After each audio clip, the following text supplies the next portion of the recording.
The 110th Bermuda Day Half Marathon Derby is here. Join ZFB TV7 and Power 95 FM with all of the excitement starting at 8 a.m. with pre-marathon broadcast live from St. George's with Ian Wallens. He will bring you live interviews with current and former competitors. Ian will keep you updated on what's happening in the East End. That's Friday, May 24th, Bermuda Day on ZFB TV7 and Power 95 FM radio. Brought to you by BAC Universal Electric, Lindo's Group of Companies, Security Associates, The Phoenix Stores Limited, and JB Realty and Associate Services.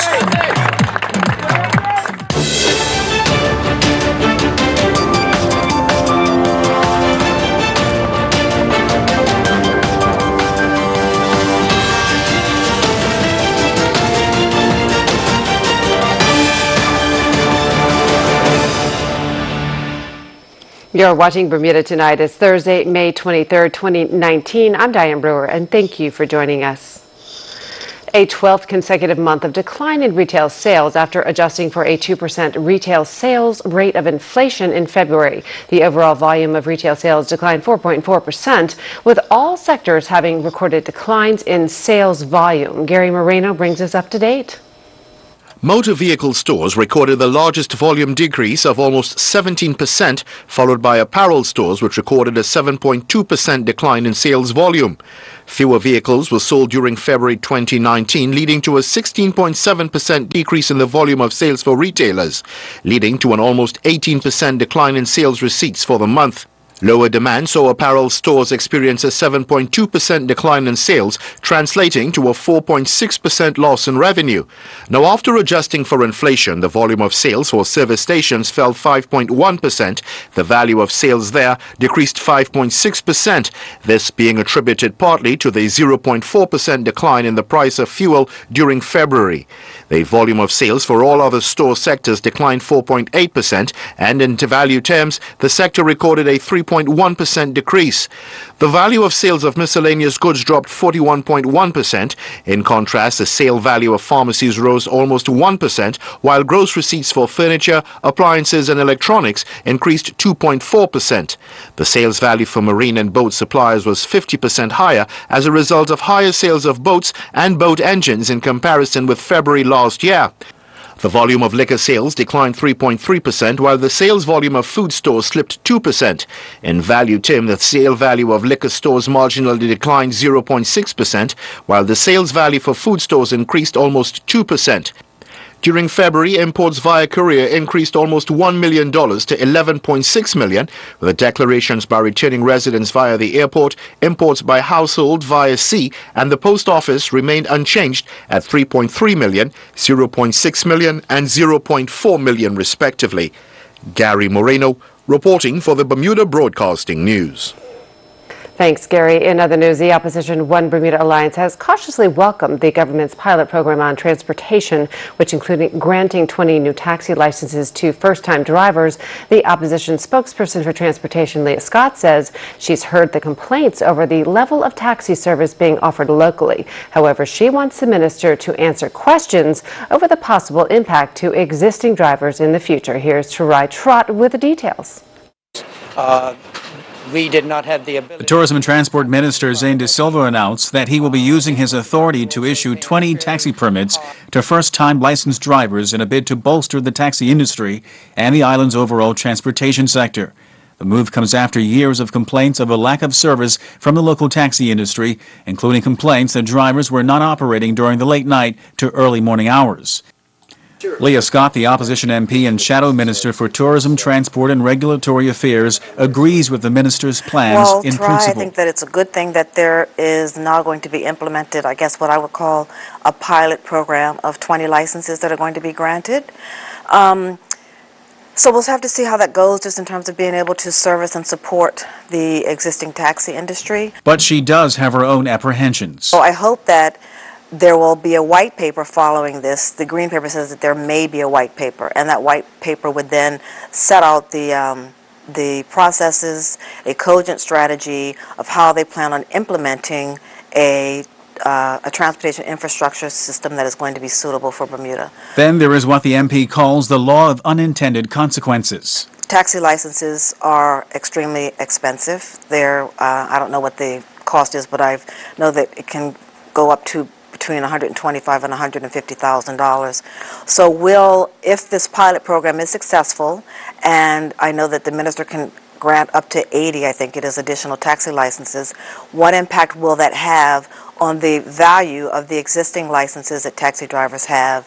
And has the taxi industry been consulted, and are they, have those discussions been had? Because I think that that's very important. He says he has consulted some drivers. Okay, some drivers. Does that mean industry, or does that mean 2 or 3? There have been some concerns about the taxi service in general, not operating overnight, and not operating on weekends. Do you agree with those who say that the taxi service that we're getting, that it is not adequate? Oh, I totally agree. And Tarai, Bermudians are very well-traveled people. And when we leave the airport, we expect to walk out and find a taxi waiting for us. And if we aren't able to get a taxi, then most of us have downloaded either Uber or Lyft. And some jurisdictions actually have their own taxi service. I was in Australia recently, and they have their own taxi service, which is similar to Uber. And so there's an expectation, particularly when you're traveling to a sophisticated jurisdiction, as Bermuda is deemed to be, that there's going to be service that is going to supplement that. And that was Tarai Trott reporting, and we will hear additional comments from Leah Scott during our Monday evening newscast. Well, coming up, let's get rid of single-use plastics, Bermuda Day Parade route, the latest weather news, and so much more. Stay tuned.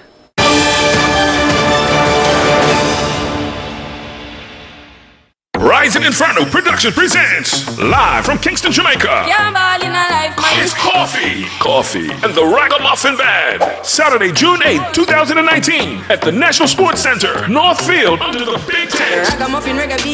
Also from New York City, Soleil Laurent, plus your local acts, BNAC, Original Live Wire, and the 2019 Bermuda Idol winner, Chelsea McNorton, featuring music by DJ Rusty G, Juggling J, and Black Star, hosted by The Matrix, Ninja Cutty.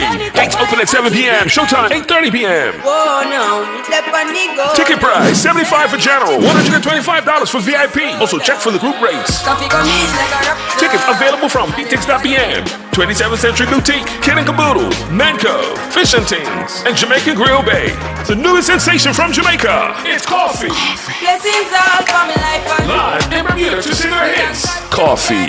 Saturday, June 8th at the National Sports Center. Cal is back. He's been hearing about open internet and wonders if it applies to Bermuda. The short answer is yes. Open internet, or net neutrality, is the principle that internet service providers, referred to as ISPs, must provide access to all lawful websites and online data equally, regardless of whether you're posting pictures to Instagram, watching your favorite sports team, or even streaming movies from Netflix. Without open internet, ISPs could influence what you see and how quickly you see it by speeding up some services and slowing down or even blocking your access to legal content or apps. The regulatory authority is developing rules for open internet to protect consumers by making it clear to ISPs what they can and cannot do with internet traffic. And we'd like your input. Just visit rab.bm and submit your feedback by clicking on the public consultation for open internet link between May 20th and June 28th. Make sure your voice is heard.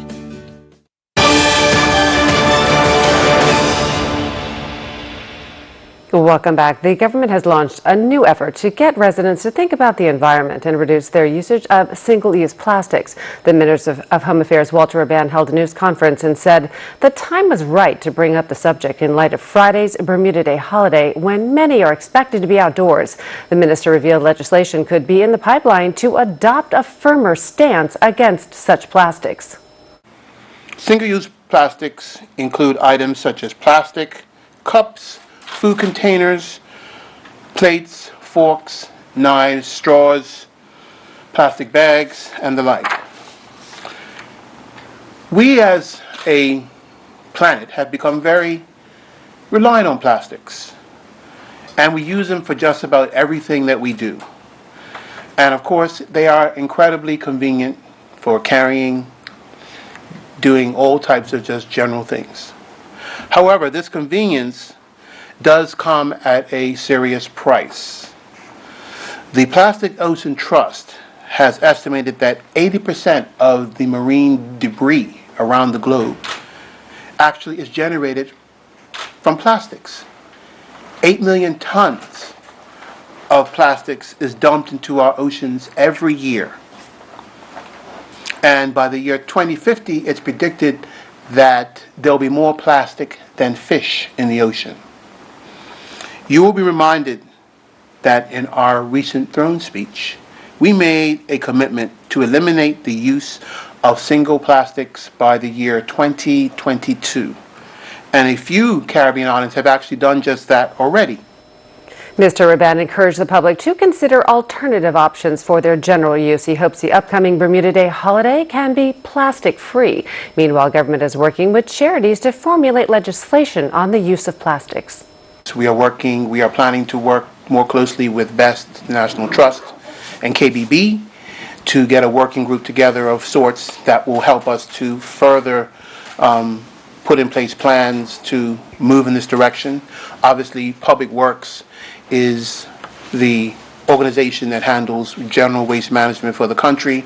We'll be working with them because some of the legislation that is around litter and that is under their group. So we're working with our other ministry partners, and we're also working with other local groups as we develop the process. And it will be done in phases. So it will be a phased approach so that by 2022, Bermuda can be where we have, planned for it to be, which is certainly plastic free from the standpoint that we won't be importing any additional single-use plastic. So that's our goal. We've started a process already.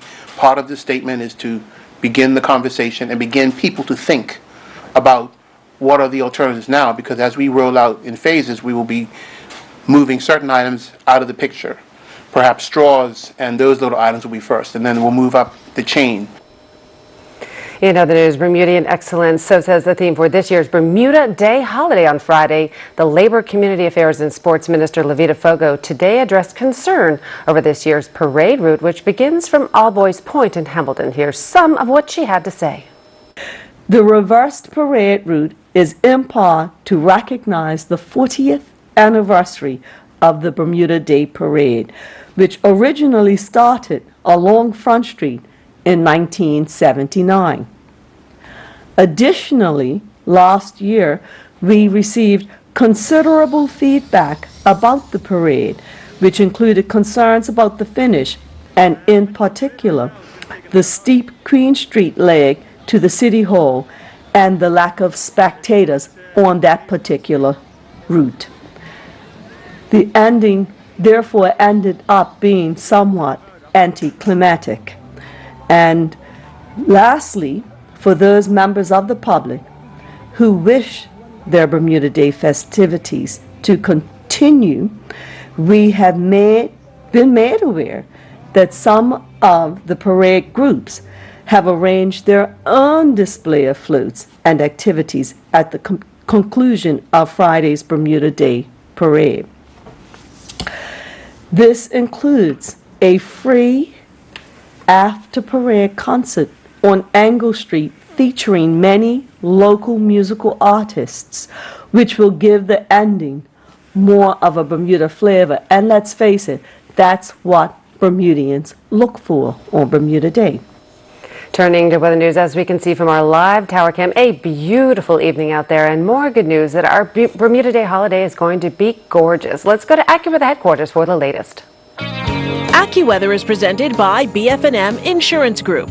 We now go to AccuWeather headquarters. Good evening. The BF&M Insurance Group is bringing tonight's AccuWeather forecast. I'm your AccuWeather meteorologist, Daji Aswad. And as we take you into your satellite here, not a lot of moisture in Bermuda currently. What we've been noticing throughout the day is an upper level trough, meaning some weaknesses in the atmosphere, allowing for clouds to be present, as well as some very spotty shower activity. To our south, still looking at our non-classified Andrea, what was of Andrea. That's not really going to be bringing any impacts into us, but just wanted to point it out for you. As we talk about your satellite estimated radar, you notice showers well to the east, and that's going to continue to be the case, at least currently. Not a lot of moisture, but there will be another chance for wet weather as we head into tomorrow night. Now, currently, your temperatures across the island in the mid-70s from St. George's all the way into Somerset and Dockyard. Humidity around 50 to 55%. Winds out of the east-northeast 10 to 15 knots, and your water temperature at 77. Waves going to be 1 to 2 feet in the reef, and waves out 4 to 6 feet. Now, for the coming days, we're going to start to notice some rough surf here. Small craft warning for Friday evening into Saturday night going to be in place. So if you do plan to be out on the waters, keep that in mind. Now our next low tide is coming soon at 6:25 p.m. tonight, followed by a high tide at 12:53 a.m. tomorrow morning, followed by a low tide at 7:35 a.m. Friday, and your next high tide will be at 1:20 p.m. tomorrow. With that being said, as we get those high tides in for your Friday, you do want to once again remain cautious because we have that small craft warning. Tonight, low at 66, a few clouds out. We head into your futurecast here. Not a lot of moisture in terms of showers around 7 o'clock tonight. We'll continue to see our next front approach coming out of the eastern half of the U.S. So Friday, 6 a.m., still going to be some clouds here, but not a lot of shower activity for Bermuda. It's not really until late Friday will that front gets a little bit closer, and we notice a more southerly flow ahead of it, and then some cooler, more northerly winds behind it. So for tomorrow, you start the day off dry, some sun and clouds, and then topping off at 76, a low of 68. You'll be feeling a refreshing breeze in the afternoon as that front continues to approach. As we take you across the Caribbean, Jamaica, as highs will be in the lower 90s. We'll be looking at some wet spots in Trinidad and Barbados. Barbados topping off 88, and your overnight low is going to be in the lower 80s. And if you're traveling, the getaway forecast calling for partly sunny skies in Toronto, New York 73 for tomorrow with a low of 57, and 93 in Atlanta. Very hot conditions. Also feeling that heat in Miami with a high of 87. Continuing into your extended forecast here, once again, late Friday, that front arrives. Saturday, continue to see wet conditions due to that, and then drying out for your Sunday. AccuWeather was presented by BF&M Insurance Group.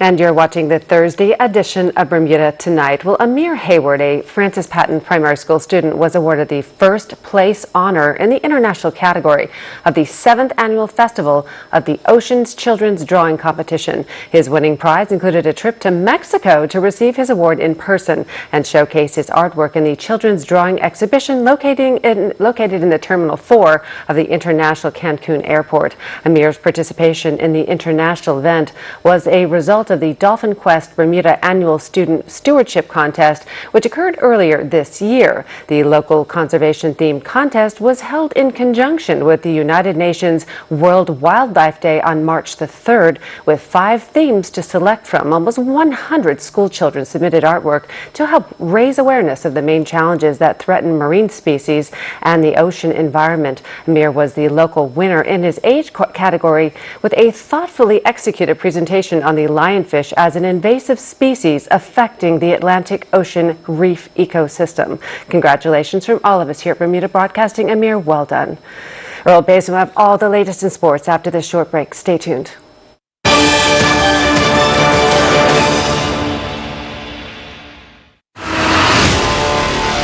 K ready box, cloud DVR storage, more local channels on every device in your home. Get more with FiberWire TV.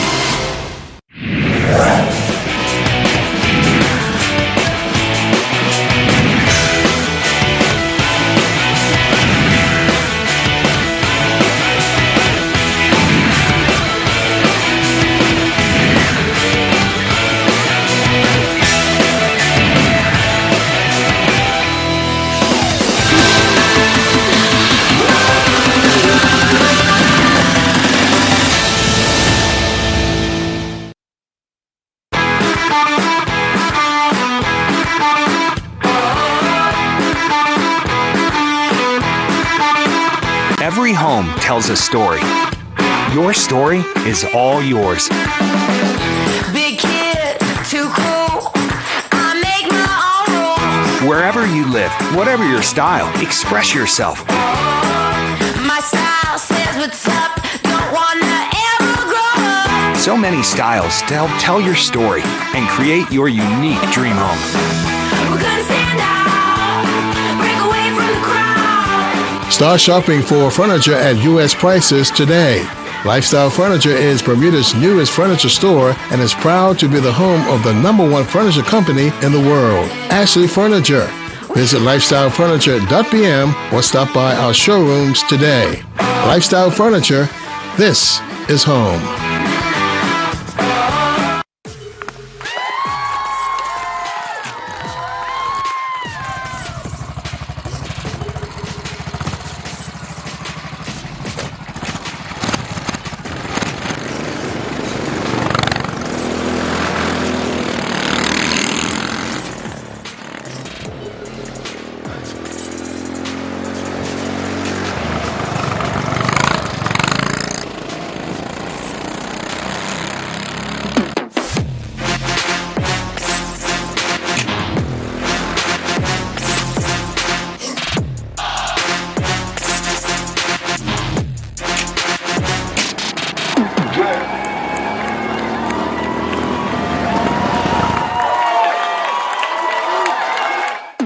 What?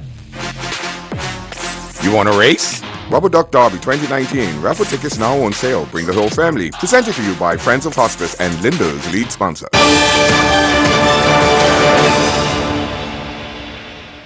Now Earl Baisden brings us the latest in the world of sports. It is here tomorrow morning at 9 a.m. where hopes and dreams are expected to come true as the running of the 110th Bermuda Day Half Marathon will get underway. With most of the attention of the race going to the male and female winners, there will be many others just looking to make it across the line for personal accomplishments. The list of runners has been released, with the defending champion Lamont Marshall wearing the number 2 bib. Sean Trott, who has returned to the running scene, will wear the number 3. Chris Harris will wear 5, and Dennis Mbalenzi, who was tearing up the roads at the beginning of the season but left the island, has returned for the race and will wear the number 6 bib. On the ladies' side, a new champion will be crowned, with the defending champion Nikki Butterfield not competing this year. Martina Ocheski-Bell will wear the number 23 bib. Gail Lindsay will wear the number 24, and former champion Dion Burry will wear the number 25. And it is here on Dutton Avenue where all those hopes and dreams come to an end. Trey Mallory began taking part in the ITF Junior USVI Cup tennis tournament in the U.S. Virgin Islands. Mallory, who is ranked 6th, received a bye in his first round and then advanced to the quarterfinals following his second round victory. Mallory took on Jakub Ostajawiski from the United States of America in his second round match and defeated him in straight sets 7-5, 6-4. Mallory then teamed up with Mark Duchart from Peru, and they defeated Dustin Leslie from Trinidad and Donovan Spigner from USA in their doubles match in straight sets 7-6, 6-2. Delray Rollins is home for a break from his Sussex cricket commitments, but he takes the break on the heels of some good form, which Rollins feels is a good thing. Most definitely, yeah. I mean, it's nothing like coming off the back of a couple of good performances. I was hitting the ball really well in that 3-day game, placing my shots, and found myself getting out in sort of ways that I don't usually get out. I can't really get myself too down. There's a lot of positives that come from the 2 innings and when I was bowling as well. So yeah, just looking forward to next week, and hopefully can kick on and turn those 50s and 40s into 100s and stuff like 80s and 100s. So. You personally, a bit of an all-rounder. One game your bowling's tight and batting's not so good, and then it's a real reverse. How difficult is it to be an all-rounder in conditions like it is in England? Yeah, sometimes it can be tough, but I mean, a lot of the time it's fun. If you miss out on one, you get to do the other. So yeah, I mean, again, for me, it's just trying to find some rhythm in both aspects. And I struggled early on with the bat to find a little bit of rhythm, but now I feel like I'm back to moving where I want to be and hitting the ball how I want to. So hopefully when I get back, I got a game next week and stuff, and a bit of training, and hopefully I'll be back to sort of pushing to get big runs again and take some more wickets. Kamal Levrock and his Nottinghamshire second teammates continued their second 11 championship North Group 3-day match against Durham seconds at the Richmondshire Cricket Club. At the close of play, Nottinghamshire will lead by 196 runs with 8 second inning wickets remaining. This after they bowled Durham all out for 306, and at the close of play they were 281 for 2. Worthington College defeated Bades in the Sussex Schools County Cup football final 1-0. The Bades team featured 3 Bermuda international youth players, Nas Brockington, who captained the team, along with Najee Smith and Jaden Eben, who both recently represented Bermuda's under-17 national team at the CONCACAF group stage over at the IMG Academy in Florida. Janai Parent-Chief made a return to competition representing Texas Tech men's track and field during the 2019 Big 12 Outdoor Track and Field Championships. Parent-Chief competed in the men's triple jump, finishing 17th with a top leap of 14.82 meters or 48 feet, 7.50 inches. The Wednesday night sailing series that starts and ends in the Hamilton Harbor continued with 25 boats going to the start line for race day 5. Nasty Medicine was the first boat to cross the line on the night, clocking a time of 1:18 flat, but their corrected time of 1:25.05 saw them finish 6th on the night. The next boat to cross the line was Smokin', who clocked a time of 1:27.06, but their corrected time of 1:20.31 saw them finish 1st on the night. Dragon finished 2nd on the night with a corrected time of 1:21.57 after crossing the line on a time of 1:28.39. Menace was 3rd on the night with a corrected time of 1:23.16, while Air Force finished 4th on the night with a corrected time of 1:23.34. Solena 2 rounded out the top 5 finishers on the night with a corrected time of 1:24.01. I'm Earl Baisden with Bermuda Broadcasting Sports.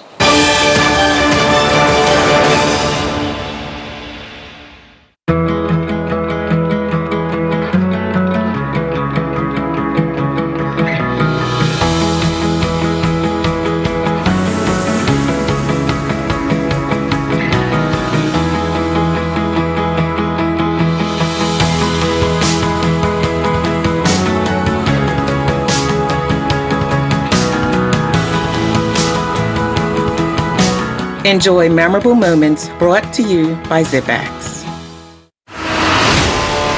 4K ready box, cloud DVR storage, more local channels on every device in your home. Get more with FiberWire TV.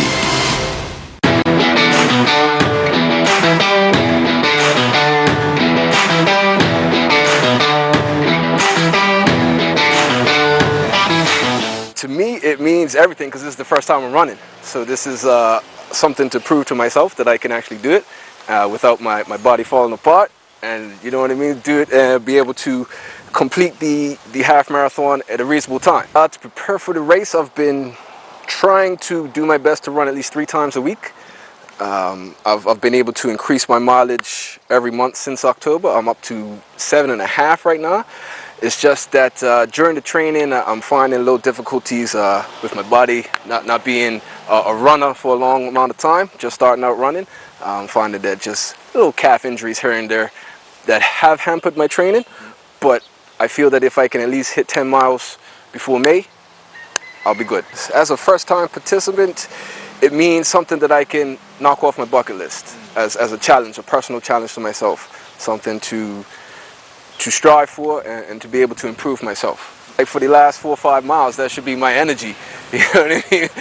When I'm feeling down, then if someone's cheering me on, they don't even know me, but they're cheering me, then that should give me a little extra boost to kick in for those last few miles.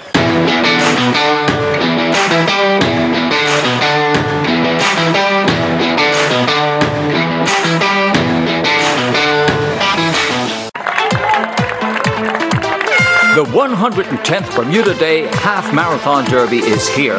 Join ZFB TV7 and Power 95 FM with all of the excitement starting at 8 a.m. with pre-marathon broadcast live from St. George's with Ian Wallens. He will bring you live interviews with current and former competitors. Ian will keep you updated on what's happening in the East End. That's Friday, May 24th, Bermuda Day on ZFB TV7 and Power 95 FM radio. Brought to you by BAC Universal Electric, Lindo's Group of Companies, Security Associates, The Phoenix Stores Limited, and JB Realty and Associate Services. I'm Tony Waterman. Coming up on The Breakdown this week, Operation China. Beijing is on track to be the world's largest insurance market in 15 years. A great opportunity for the industry, but are firms digitizing fast enough to keep up with Chinese players? Transport, talent, and tourism breaking through the bottlenecks to optimize the industry. Plus, do you want regular or do you want strawberry? Lemonade, the gateway product to a future business, a new school program teaching kids the skills they'll need to be the future entrepreneurs of Bermuda. That's Thursday at 8 p.m. on ZBM TV 9.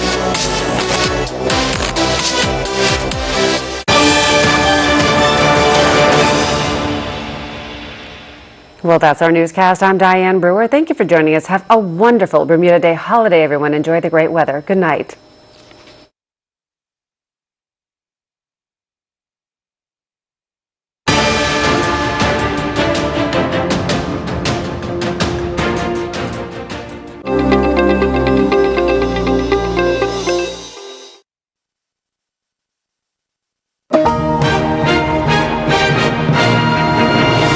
On the CBS Evening News this Thursday, deadly tornadoes sweep through the plains. Flooding worsens in Oklahoma with more severe weather expected for the holiday.